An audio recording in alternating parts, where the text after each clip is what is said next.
today we're doing lesson 7.5, add and subtract fractions.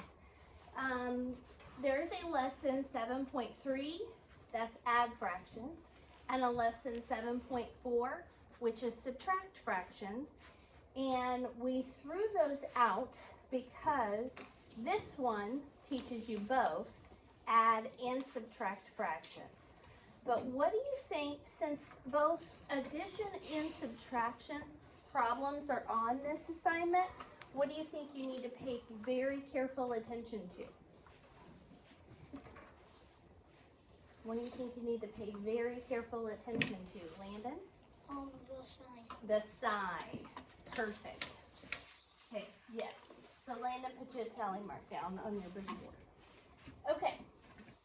The essential question says, how can you add and subtract fractions with like denominators?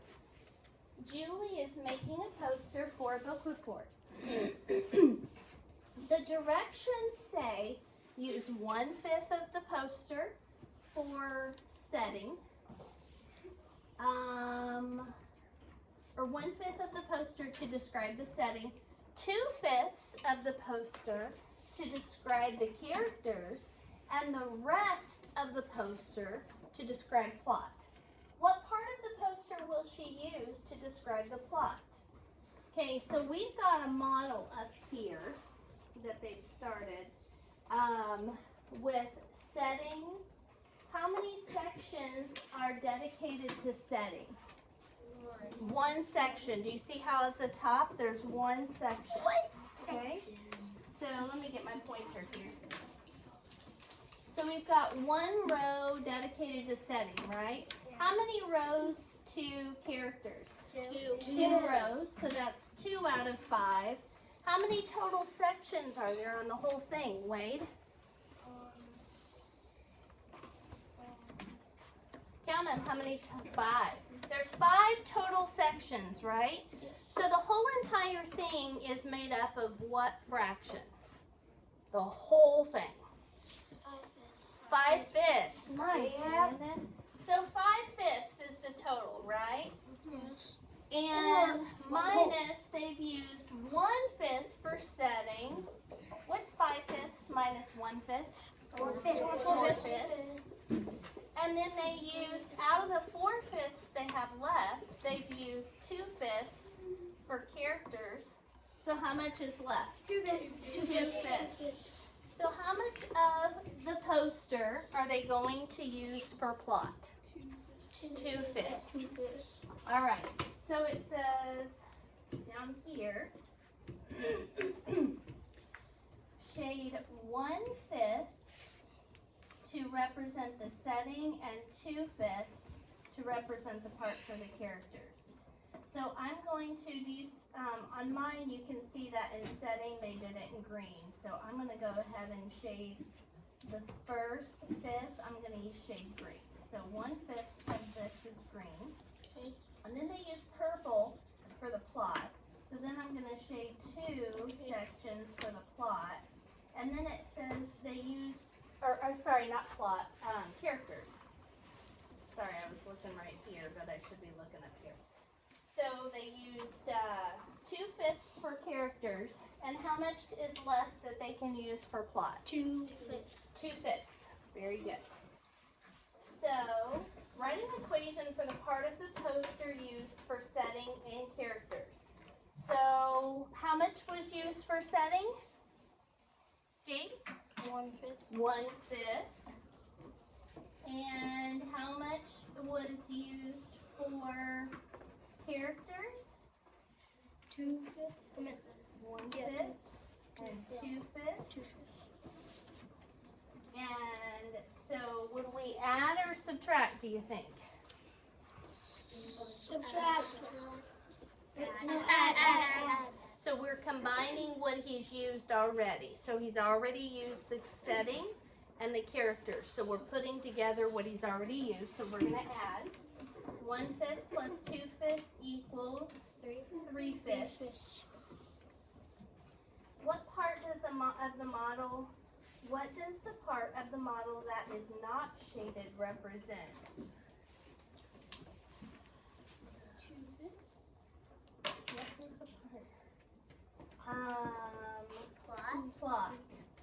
Does that make sense, Wade? I was looking at it closer because I wasn't sure if it was 2/5 or plot, but it says what does the part of the model not shaded represent, and we're gonna use that to represent plot. And then the last thing says write an equation for the part of the poster she will use for plot. So the whole entire thing was 5/5. She already used 3/5, and that leaves 2/5 left over for plot. So Julie will use 2/5 of the poster to describe the plot, or 2 out of 5 sections. That's why sometimes if you have a little bit of trouble with fractions, if you refer to that fraction line as out of, sometimes it helps make a little more sense. So the poster had 5 sections, 1, 2, 3, 4, 5. She used, one section was setting, 1 out of 5. 2 out of 5 was characters.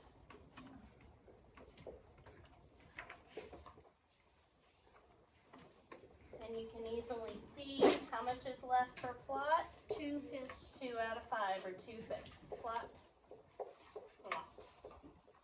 Okay? Alright. This next one, I really want to say. You want to answer that one for us, Aiden? Yes. So it says, what's the error? Luke says 1/5 plus 2/5 equals 3/10. What was his mistake, Aiden? The mistake is he added the denominators. Perfectly said. Put yourself down for a point on your boogie board, Aiden.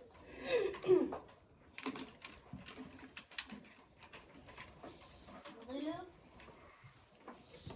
added the denominators.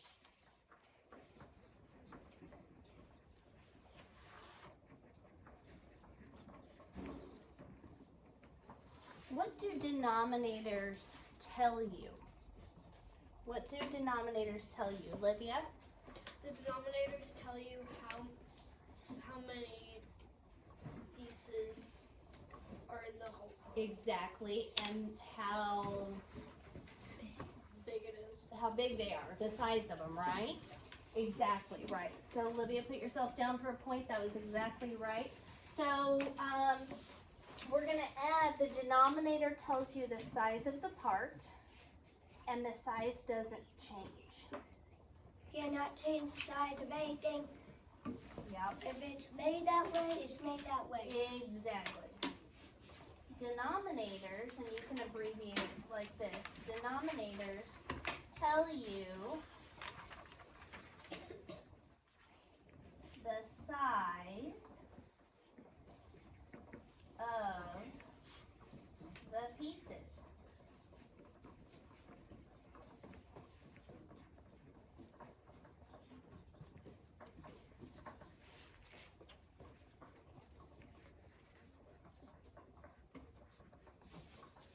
The size doesn't change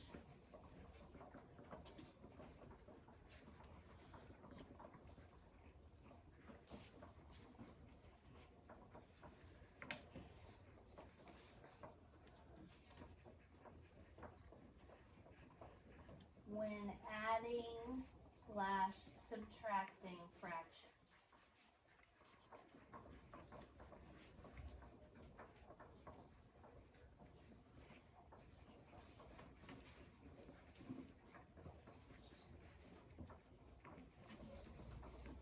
I'll let you copy that. There's not a ton of writing today, but I do want you to have that down because that's a really important point.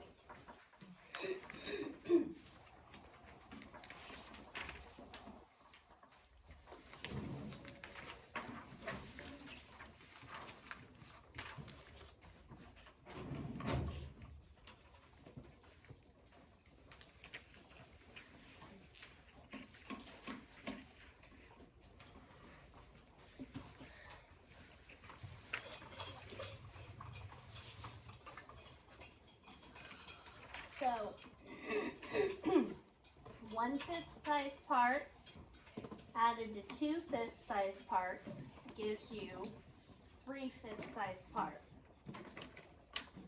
It would not be 3/10 size parts, right? So this is 3/10, this is 3/5. So that's why when you combine 1/5 and 2/5, they stay the exact same size they started. So they're still 5th size parts. That would make no sense. Yep. Okay. If you didn't quite get finished, I'll put it up at the end. That's okay. Common denominators. Fractions with common size or common denominators represent wholes divided into the same number of equal size parts.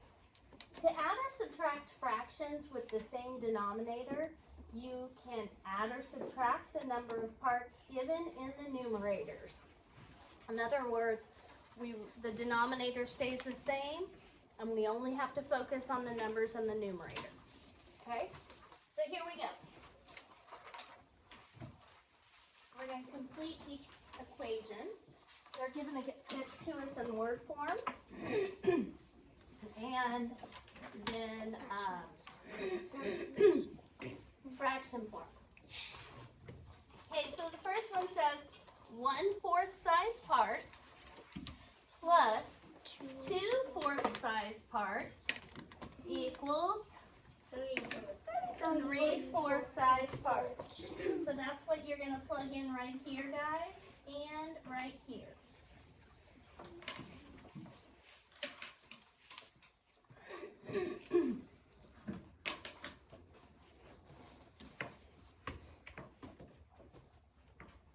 On the next one it says 3/6 size parts. So these are my 6 size parts. Plus 2 6 size parts gives us 5 6 size parts. So we need to write that out. 5 6 size parts.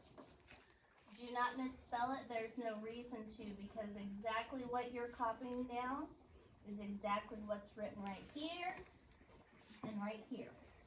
So there's no reason to misspell anything.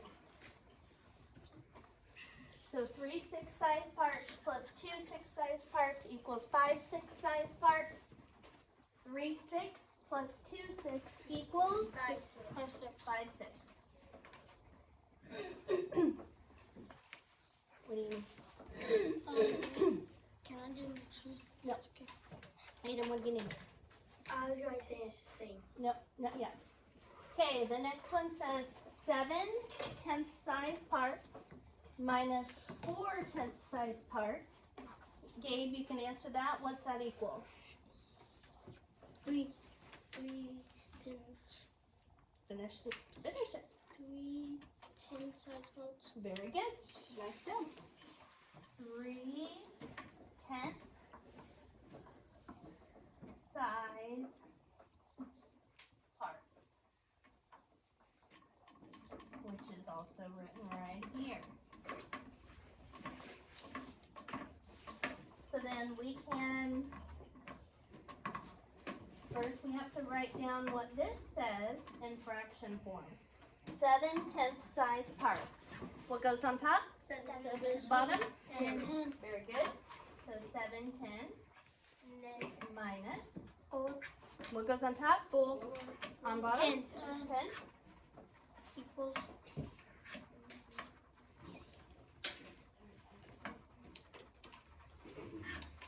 Equals 3/10. Okay.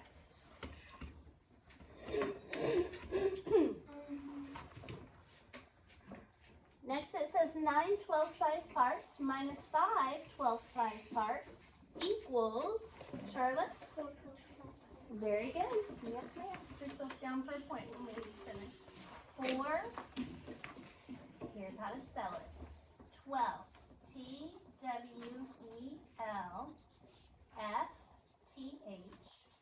hyphen or dash size, S-I-Z-E, parts, P-A-R-T-S. 9/12 minus 5/12 equals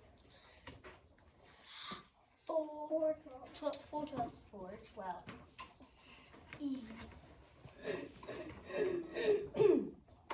Next direction, say find the sum or difference.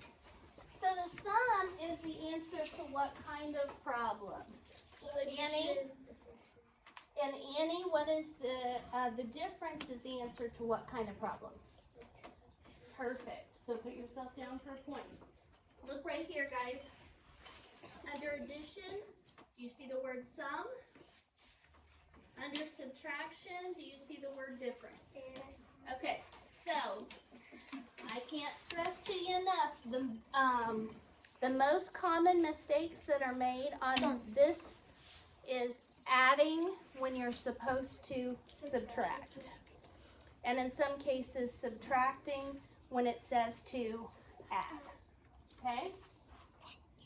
So we're going to circle our signs. This is an addition problem. So what is my denominator going to be for number 2?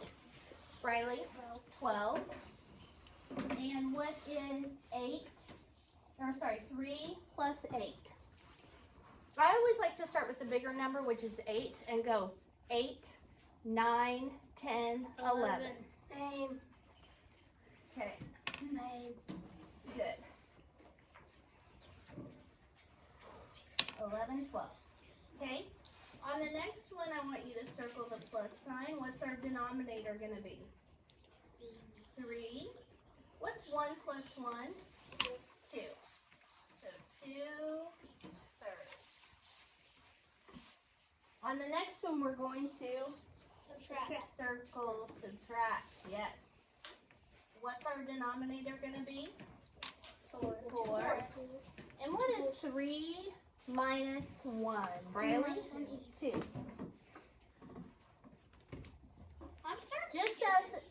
Just as a bonus, or what's another way that you can write 2/4?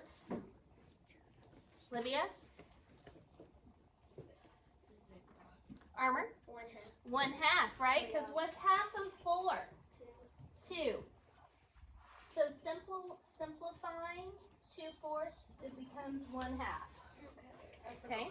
You are not required to simplify fractions at this point, but some kids like to start out doing that, which is fine. Olivia, stop flipping your hair around, girl. It'll make you dizzy. On number 5, Emily, what kind of problem is number 5? Addition, good. What's our denominator going to be, Emily? 6. And our numerator? 4. Very good work. All right, put yourself down for a point.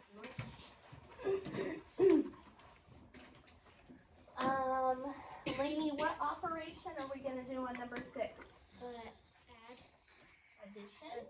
Okay. And what's our denominator going to be, Lainey? And our numerator? 4. Is there another way to write 4/8, Lainey? Very good. So Lainey, you can put yourself down for a point when we're done. Cooper, what operation are we using on number 7? Subtraction, good. What's your denominator going to be, Cooper? And what's your numerator going to be? 4. Very good. I noticed something. On the bottom row it says 4. You're right. Your answer is all 4. All right. What I'm going to have you do is finish this page on your own. Remember, pay close attention to your signs. Once you're finished, raise your hand. I'm going to come and check it, and then I will turn you loose to do the back page. Okay?